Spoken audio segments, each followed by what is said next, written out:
सुप्रभात। आज के संहिता वाचन को आगे बढ़ाते हैं।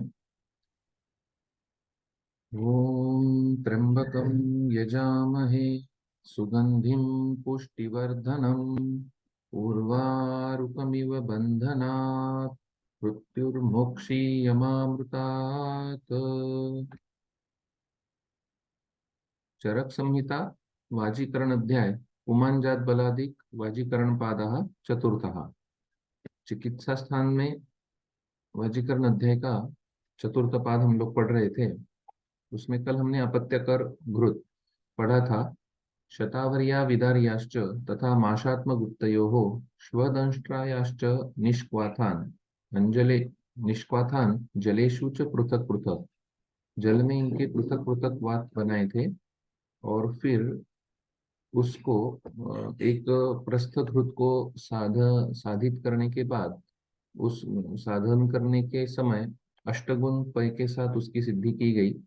और शर्करा मधुयुक्त तद अपत्यार्थी प्रयोजयत, ये तरीके से इसका बोला गया है। और आजकल बहुत सारे जो अजूस्पर्मिया हो या लेसर काउंट अगर होता है तो वहां पर अपत्यकर घृत फलद्रूप होते हुए दिखता है। बहुत सारी केसेस है, रिपोर्टेड है अपत्यकर घृत के लिए। और मैक्सिमम दो कॉम्बिनेशंस मैंने कहे कि अपत्यकर घृत के साथ साथ फल घृत बहुत ज्यादा पैमाने पर यूज किया जाता है। तो अपत्यकर घृत बनाने में भी आसान है, इजीली अवेलेबल है और फलदायी सिद्ध होता है। वहां से आगे वृक्ष गुटिका बताते हैं कि घृतपात्रम शतगुणे विदारी रसे पचेत। घृतपात्र में और सिद्धम पुनः शतगुणे गव्य पयसी साधयेत। सिद्ध होने के बाद फिर से 100 गुना गव्य पयसी साधयेत। शर्कराया तुगाक्षिर्यां चौद्रस्य इक्षुरकस्य च पिप्पल्याः साजडायाश्च भागैः पादांशिकैः युतं गुलिका कारयेत् वैद्यो यथा स्थूलम् उदुम्बरम् तासां प्रयोगात् पुरुषः पुलिंग इव हृष्यति इति वृक्षगुटिका। ये एक पात्र में घी के घृत पात्रम शतगुणे विदारी रसे पचेत। एक्चुअली शतगुण विदारी रस में घृत को सिद्धि करनी है एक पात्र में। और सिद्धम विदारी रस में सिद्धि हो जाने के बाद पुनः शतगुणे गव्य 100 गुना दुग्ध में गाय के उसकी सिद्धि करनी है। उसमें शर्करा तुगाक्षरी क्षौद्र इक्षुरक इन और पिप्पली साजडाया इति तालिम खनन नहीं तेवांश और इनके पादांश भाग को मिक्स करना है 1/4। और फिर जो गुलिका बन जाएगी वो उदुम्बर के आकार की उतनी बड़ी गुलिका बनानी है। और उसके प्रयोग से पुरुष पुलिंग एव हृष्यति। पुलिंग नाग मतलब हाथी की उपमा है, उसकी तरह हर्ष प्राप्त हो जाता है। पादांशिक इति घृत अपेक्षया पाद प्रमाण ही। तो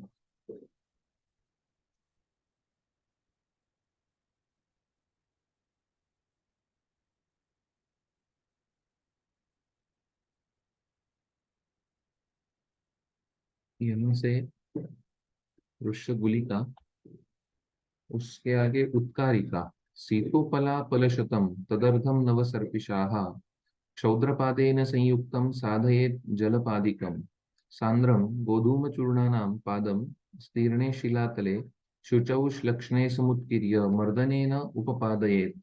शुद्धा उत्कारिका कार्याः चन्द्रमण्डलसन्निभाः तासां प्रयोगात् गजवत नारी संतर्पयेत नरः इति वृक्ष उत्कारिका। सीतोपला एक सोपल 100 पल और उसके आधा नव सर्पी लेना है। और क्षौद्रपाद 1/4 क्षौद्र लेकर साधयत जलपादिकम और जल डाल के सिद्धि करनी है। ऐसा हो सकता है उत्कारिका। ओके, मतलब उत्कारिका बनानी है सांद्रम जलपादिकम संयुक्तम। ओके, सिद्धि नहीं है, सिर्फ मिक्स किया गया। सांद्रम गोधूम चूर्णानाम, गोधूम चूर्ण में डालकर पादम स्तीर्णे शिला तले और फिर शिलातल, पत्थर पर अच्छी तरह मसलना है। शुचौ श्लक्ष्णे समुत्कीर्य मर्दनेन उपपादयेत्। ये मर्दन यहाँ पर इंपॉर्टेंट है कि सीतोपला हो गई, नया घी हो गया, क्षौद्र हो गया, और जल हो गया। ये सभी गोधूम चूर्ण में डालने के बाद इनको अच्छे शुचौ श्लक्ष्णे शिलातले मर्दनेन उपपादयेत्, इस पे मर्दन किया जाना चाहिए। शुद्धा उत्कारिका, और फिर उसकी शुद्ध होने के बाद उत्कारिका चंद्रमंडल सन्निभाहा, गोलाकार आप उसकी उत्कारिका बनाओ, और उसके प्रयोग से गजवत नारी संतर्प रहा, ये कहा गया। ठीक है।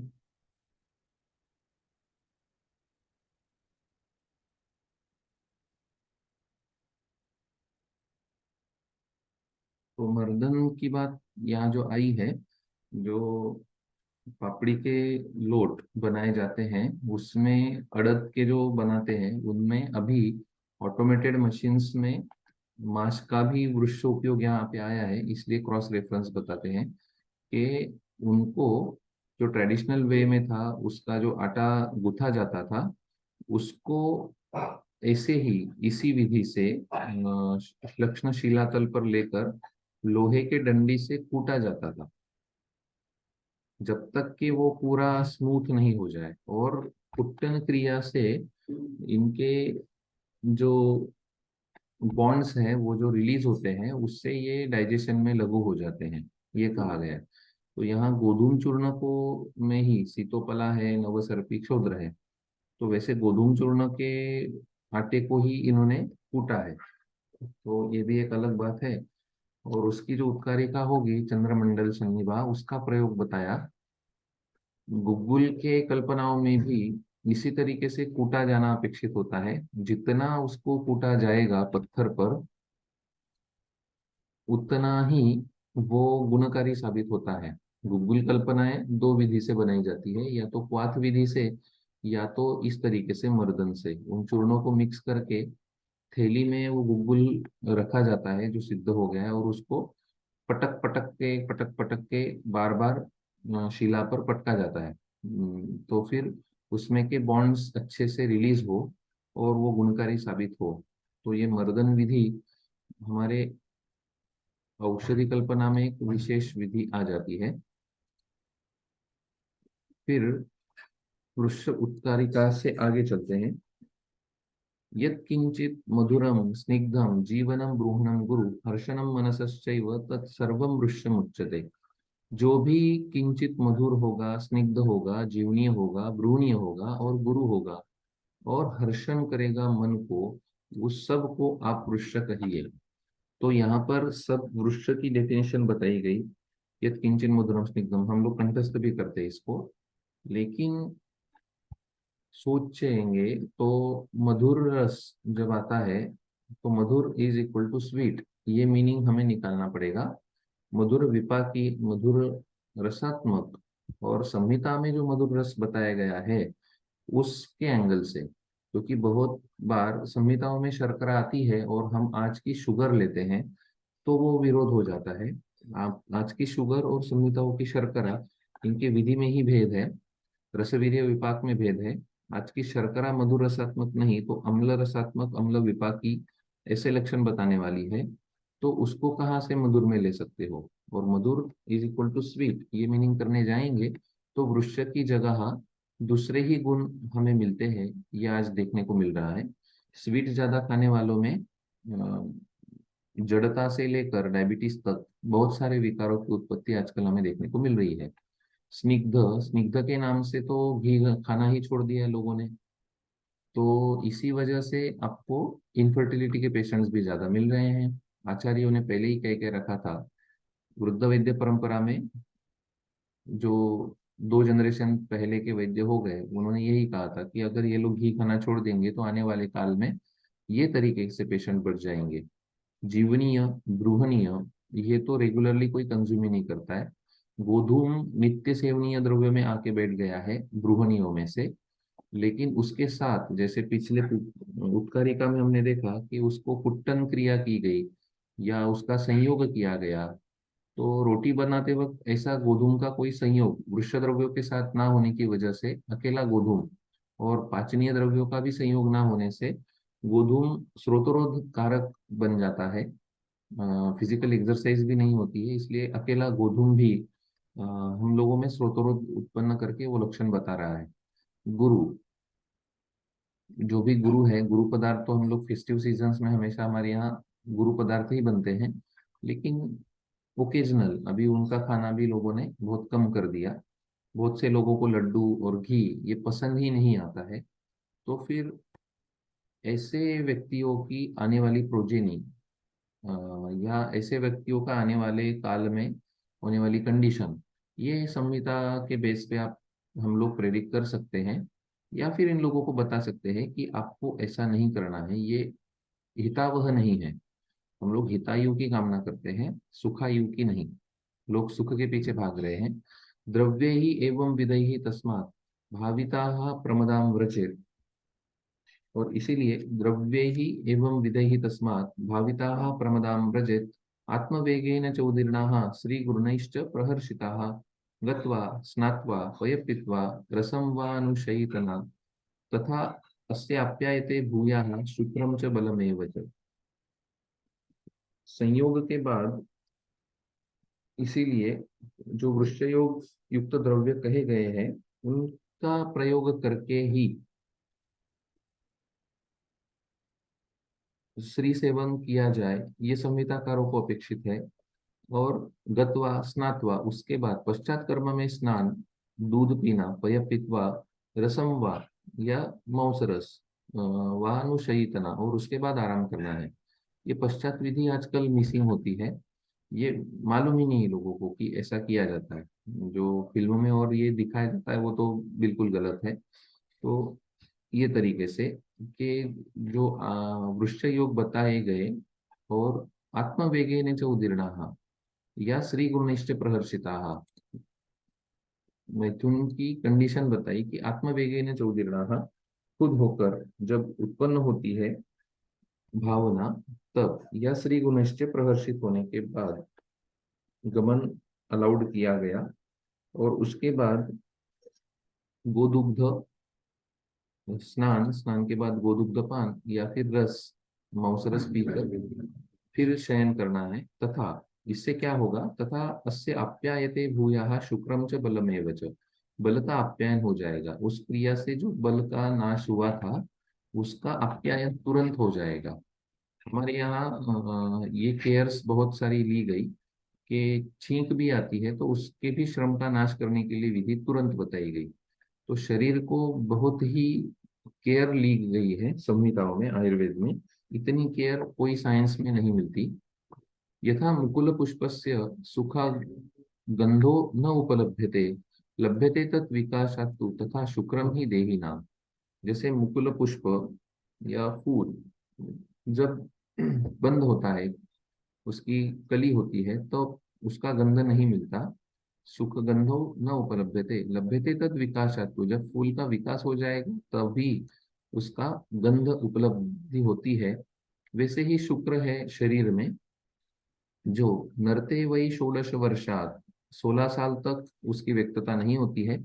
सप्तत्याः परतो न च, सप्तति के ऊपर भी नहीं होती है। और इसीलिए आयुष कामो नरः स्त्री भी संयोगम कर्तुम अर्हति। तो जिसको आयुष्य की कामना है वो इसी एज के दौरान 16 to 70 के दरमियान ही स्त्री संयोग करे। अतिबालो, अतिबाल जो है, अतिबालो ही असंपूर्ण सर्वधातु श्रियम व्रजन। अगर अति बालक 16 के बिफोर श्री संयोग हो जाता है तो असंपूर्ण धातु की वजह से उपशुष्येत सहसा तडागम इव काजलम, जैसे तालाब में से पानी उड़ जाने के बाद वो सूख जाता है, वैसे अवस्था उस व्यक्ति की होगी, ये उपमा दी है। शुष्कम वृक्षम यथा काष्ठम जंतु जगदम विजर्जरम स्पृष्टमाशु विशीर्येत तथा वृद्धो श्रियो व्रजन। और जैसे सूखी लकड़ी जंतुजग्ध जर्जर हो गई है, वो जल्दी ही खत्म हो जाती है, वैसी अवस्था वृद्धों में हो जाएगी श्री संयोग के कारण। जरया चिंतया शुक्रम व्याधि भी कर्म कर्षणात्, जरया वृद्धता के कारण, चिंता से, शुक्र का कर्षण होता है व्याधि के कारण, कर्म कर्षणात् थक जाते हैं काम करके तो, क्षयम गच्छति अनशनात् उपवास करोगे तो भी, श्रीनाम च अति निषेवनात् शुक्र क्षय के फैक्टर्स बताए गए हैं।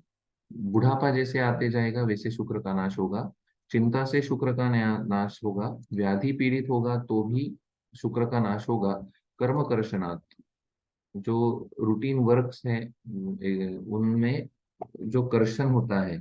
तो आजकल जो लोग कहते हैं कि मैं दिन भर काम करते रहता हूँ, तो उनको एक्सरसाइज लगती है, व्यायाम की संज्ञा में वो लोग जाना चाहते हैं, लेकिन वो एक्चुअली कर्मकर्षित है, वो एग्जॉस्टेड होते जाते हैं। इसलिए इन लोगों को वृक्ष प्रयोग से ही हम लोग रिवर्ट कर सकते हैं। तो ये टर्म यहाँ पर मिलती है, इसका रेफरेंस आपको यहाँ मिलेगा कि इन लोगों में शुक्र क्षय कैसे है, तो कर्मकर्षण से। क्षयम गच्छति अनशनात् वेट लॉस के लिए खाना ही छोड़ देते हैं, या फिर वो स्प्राउट्स जो है, हमने वहां पे पढ़ा था कि विरूढ़ान्न जो है वो दोष उत्पन्न न करने वाला आहार कहा जाता है। इसीलिए क्षयम गच्छति अनशनात्, तो ये क्षय होते जाता है। श्रीनाम चाति सेवनात्, इस वजह से शुक्र का क्षय बताया गया। यहाँ पर एज की लिमिट दी है 16 to 70, लेकिन रसायन अध्याय में और वाजीकरण में सप्तति के ऊपर के व्यक्ति को भी सेवनीय योग आए थे, ये भी हमें समझना है, क्योंकि कंडीशन वाइज हम लोग सभी बातें कर सकते हैं, युक्तिकृत, युक्ति की अपेक्षा रख के, शास्त्र को ध्यान में रख के ये सब कर सकते हैं। इतना स्वतंत्र हम लोगों को शास्त्र ने दिया है। क्षयं गच्छति अनशनात् श्रीनाम च अति निषेवनात्, क्षयात् भयात् अविश्रम्भात् शोकात् श्री दोष दर्शनात्। क्षय से, वहां से अभी हाँ, ये क्लीबता के कारण है आगे वाले। क्षयात् भयात् विश्रम्भात् शोकात् श्री दोष दर्शनात् नारीणाम अरसज्ञत्वात् अविचारात् असेवनात् तृप्तस्यापि श्रियो गन्तु न शक्ति उपजायते देह सत्व बलापेक्षी हर्षाः शक्तिश्च हर्षजा। तो क्लीबता के कारण क्षयात्, मतलब शुक्र क्षय से, अविश्रम्भ, क्षयात् विश्रम्भात् शोकात्, विश्रम्भ मतलब भय, और फिर शोक, स्त्री दोष दर्शनात्, स्त्रियों के दोष का दर्शन हो जाना, अभी स्त्री दोष शायद टीका में मिलेगा।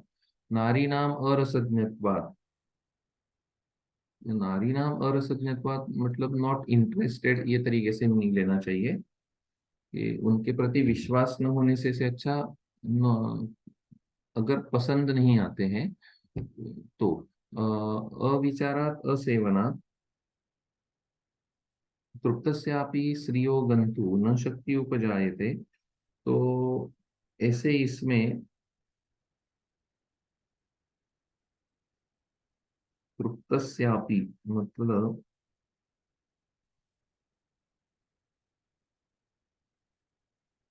तृप्ति होने के बाद भी, मतलब व्यक्ति रिलैक्स मूड में होने के बाद भी स्त्रियों के सामने शक्ति नहीं आ पाती। देह सत्व बलापेक्षी हर्षाः शक्तिश्च हर्षजाः, कि देह बल के,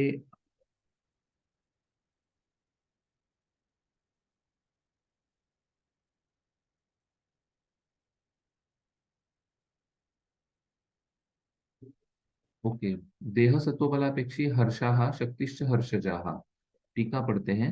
अनुक्तवाजीकरणम संगृह्ण आह यत्किंचित् इत्यादि भावित इति वचनात् प्रयोगेन शरीर भावनायां सत्यां श्री सेवा संभवति इति दर्शयति।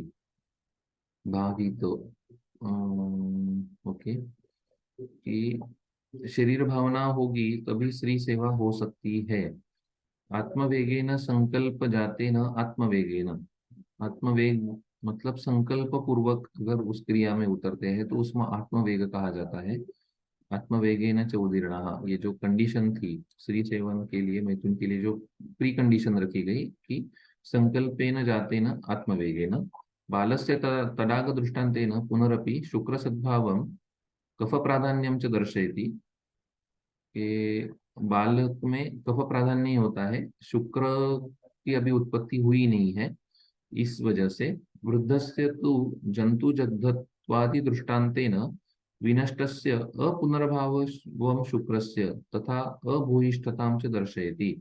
ये वृद्ध व्यक्ति में जो जंतु जग्धादि की उपमा दी गई है, उसमें विनष्टस्य अपुनर्भावम, कि एक बार वो नाश हो गया तो वो पुनः उत्पन्न नहीं होगा शुक्र धातु, ऐसा बताया गया। ननु तृप्तस्य शरीर बलम भवति एव, तृप्त व्यक्ति में ही शरीर बल होता है, ये हम जानते हैं, जो तृप्तस्य आप ही चल रहा है। तत्किं तृप्तस्य श्रियो गंतुम असामर्थ्यम इत्याह देह इत्यादि। तो व्यक्ति तृप्त है, मतलब खाना पीना करके व्यायाम से रिलैक्स मूड में है एक तरीके से, तो भी श्रियो गंतुम असामर्थ्यम, स्त्रियों में श्री सेवन का सामर्थ्य क्यों नहीं आता है, उसका रीजन लास्ट लाइन में बताया, देह सत्व बलापेक्षी हर्षाहा। तो देह सत्व और बल की अपेक्षा हर्ष आता है, उसको हर्षजा कहा जाएगा। एतेन सत्यपि तृप्ति जनिते बले, तृप्ति जनित बल होने के कारण भी क्षयादिना देह मन सोहो उपहतत्वात् हर्षो न भवति, कि क्षयादि जो रीजन्स ऊपर बताए गए हैं, उन वजह से देह और मन में हर्ष उत्पन्न नहीं होता है, उस वजह से हर्ष नहीं होता है। देह मन उपहत होने की वजह से हर्ष न भवति, हर्षाभावात् व्यवाय शक्ति ही न भवति इति उत्तम भवति, के मन नहीं होता है। दूसरा स्ट्रेस फैक्टर, या ये बहुत सारे एग्जांपल्स आजकल मिलते हैं कपल्स काउंसिलिंग में, जब आप देखोगे तो ऐसे बहुत सारे कपल्स आपको मिलेंगे कि इच्छा ही नहीं होती है, हेल्थ अच्छी होती है लेकिन क्रिया नहीं हो पाती।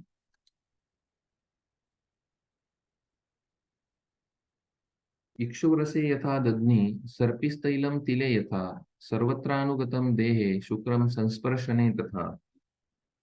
जैसे इक्षु में रस, दधी में सर्पी और तिल में तैल, ये सर्वत्रानुगतम है, स्थित है, लेकिन देहे शुक्रम संस्पर्शने तथा, तो वैसे ही शुक्र अपने शरीर में स्थित है, ये बताया। तत् स्त्री पुरुष संयोगे चेष्टा संकल्प पीडनात् शुक्रम प्रचवते स्थानात् जलम आर्द्रात् पटात् इव हर्षात् तर्षात् सरत्वाच्च पैच्छिल्यात् गौरवादपि अणुप्रवण भावाच्च द्रुतत्वान् मारुतस्य च अष्टाभ्यो एभ्य हेतुभ्यो शुक्रम देहात् प्रसिच्यते चरतो विश्वरूपस्य रूपद्रव्यम यदुच्यते। इस तरीके से लगभग 8 रीजन्स शुक्र श्रवण के बताए गए। पहले श्लोक में इक्षु में रस की स्थिति, दधी में सर्पी की स्थिति और तिल में तैल की स्थिति, वैसे ही शुक्र की देह में स्थिति बताई गई। और उस शुक्र का प्रवर्तन स्त्री पुरुष संयोग में चेष्टा संकल्प पीड़न से होता है। जैसे स्थानात जलात जलम आर्द्रात पटादिव, गीले कपड़े को निचोड़ने के बाद जिस तरीके से पानी बाहर निकलता है, उसी तरीके से शुक्र का प्रवर्तन होगा। हर्षात तर्षात सरत्वाच्च, हर्षात दर्शात सरत्वाच्च पैच्छिल्यात गौरवादपि अणुप्रवण भावाच्च भूतन्वान मारुतस्य च। ये तरीके से हर्ष तर्ष सरत्व पैच्छिल्य गौरव अणुप्रवण भाव द्रुतत्वान मारुतस्य, 8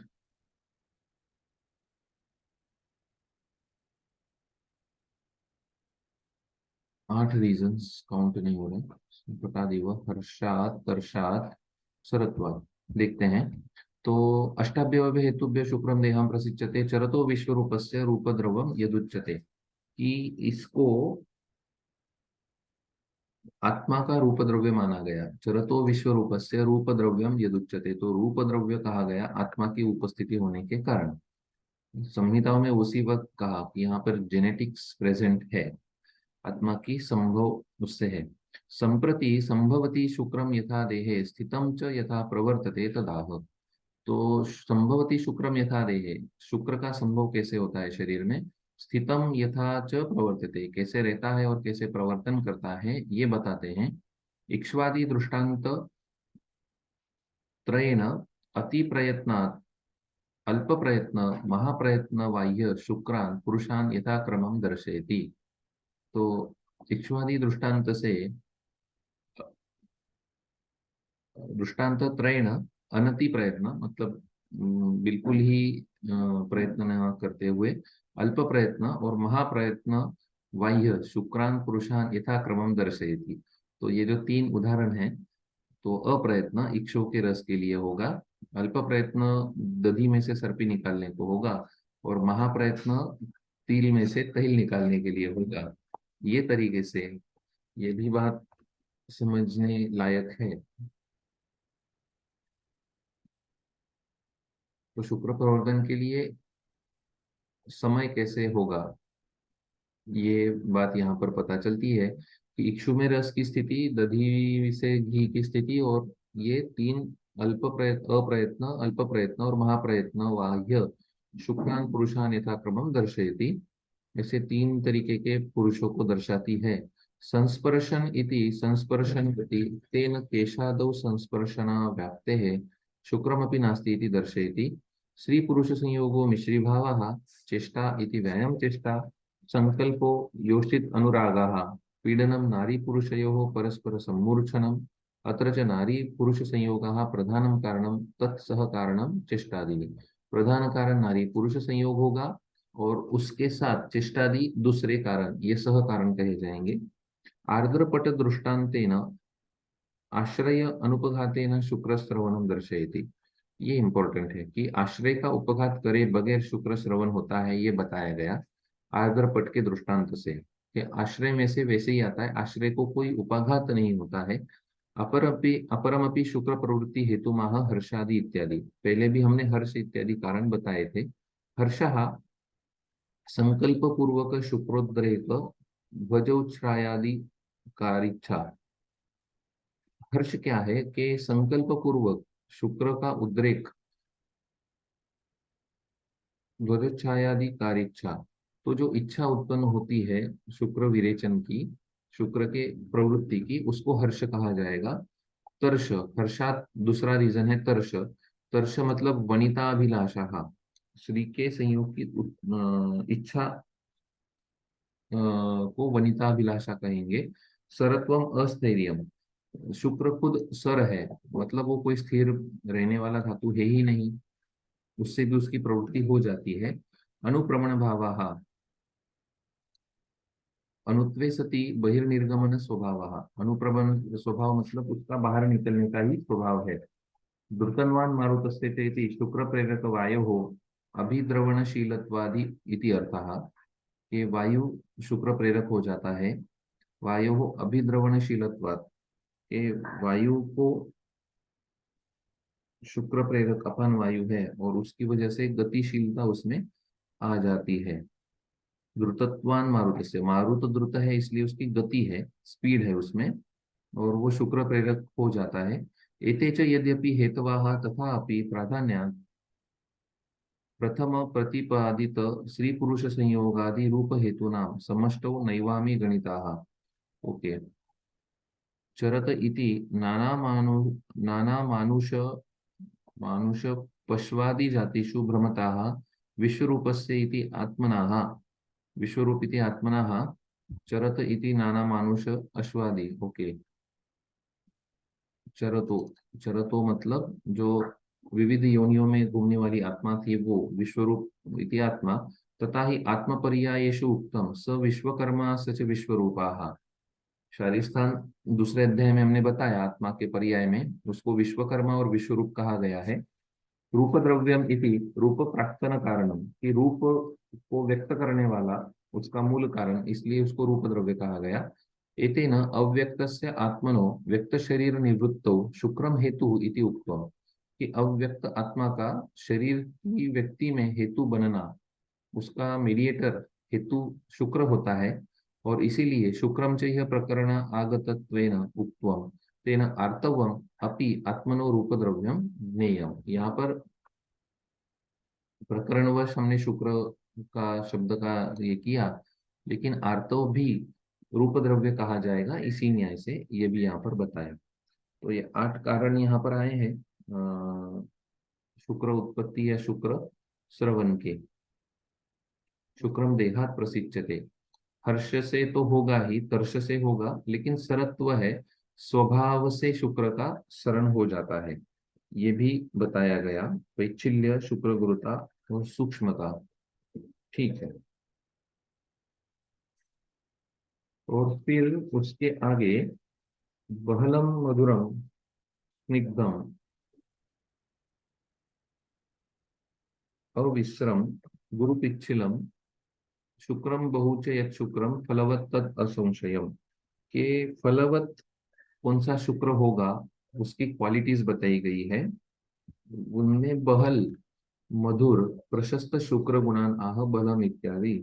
तो बहल मतलब क्वांटिटी वाइज या थिकनेस वाइज बहलम, मधुरम, स्निग्धम, अविश्रम, दुर्गंध से रहित हो, और गुरुता, पिच्छिलता शुक्र में अगर होगी तो फिर वो फलवत होगा। तो लिक्विफिकेशन टाइम एक सीमेन एनालिसिस में जो आता है, उसको इस बारे में सोचना पड़ता है कि अर्ली लिक्विफिकेशन टाइम होगा तो भी नहीं होगा, अविश्रम और बहलम जो कहा गया। और कुछ पेशेंट्स ऐसे भी मिले जिनमें लिक्विफिकेशन ही नहीं होता है, मतलब काउंट होता है अच्छा, लेकिन लिक्विफिकेशन ना होने की वजह से स्पर्म्स आगे बढ़ नहीं पाते हैं। तो लिक्विफिकेशन टाइम, ये आज का बहलता का क्राइटेरिया हम लोग समझ सकते हैं। मधुरम, स्निग्धम, विश्रम, पीएच भी देखा जाता है, तो स्निग्धता के एंगल से वो एक बात आ सकती है। गंध परीक्षा तो कोई करता नहीं है। गुरुता, पिच्छिलता, पिच्छिलता में भी आप ये लिक्विफिकेशन टाइम समझ सकते हैं। येन नारीषु सामर्थ्यम वाजीवत लभते नरः व्रजेच्चाभ्यधिकम येन वाजीकरणमेव तत्, जिससे नारीषु सामर्थ्य का लाभ होता है, वाजीव के जैसे, अश्व वाजीव कहा जाता है।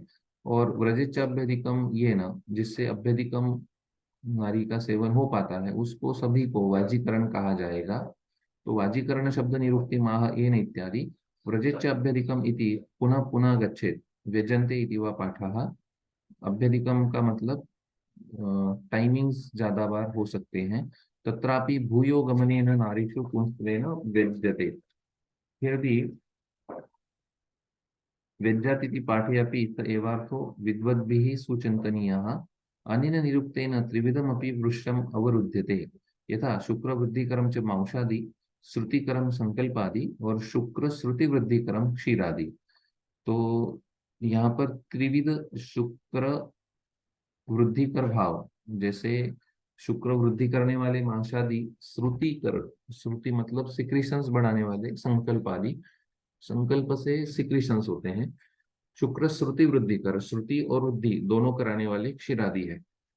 और शुक्र की शरीर में वृद्धि कराने वाले मांसादि। ऐसा ये जो तीनों टाइप्स बताए गए हैं उनको यहाँ पर समझना है। और फिर यदुक्तम अन्यत्र शुक्र श्रुति करम किंचित किंचित शुक्र विवर्धनम श्रुति वृद्धि करम किंचित त्रिविधम ऋष्यमुच्यते, त्रिविधमपि हि यदम व्यवाये बलवत्वम पुनः पुनः व्यवाय शक्तिम च करोति। तो ये तीनों भी पुनः पुनः व्यवाय शक्ति को उत्पन्न करते हैं, इसलिए इनका सेवन करने को कहा गया है, ये बात। लेकिन हमने पहले से ही एक एंगल एक्स्ट्रा रखा कि सिर्फ वाजीकरण दृष्टि से इसको नहीं पढ़ा, आज के एप्लीकेबिलिटी के बारे में भी सोचा।